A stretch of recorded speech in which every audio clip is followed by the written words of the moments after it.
I think there's a pretty good understanding in organizations of the, let's call it the end user experience. So, the customer, the consumer level. But what you're describing here is the internal user and internal customer experience. Do you see, and I totally agree with what you're saying, do you see that more organizations are aware of this and eager to adopt this, or is it still something that a lot of organizations need to be kind of taught and encouraged to do? In other words, is it an instinct already, or is there still work to do in kind of encouraging this?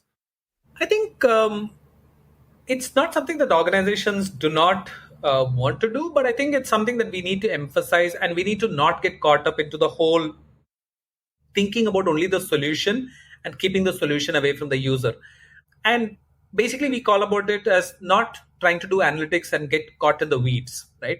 Yeah. You want to be able to zoom out, look at the bigger picture, and say, are we solving what we set out to do, right?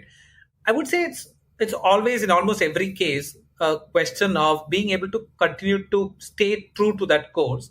And organizations are maturing to be able to understand that there is an agile methodology. They want to iteratively develop. They want to continuously improve. They want to get business users involved. And I feel that analytics organizations are a bit more are embedding with business users a lot more than what they did about a decade back. So I would say that definitely we are in the right path of doing it, but we should do a lot more. I think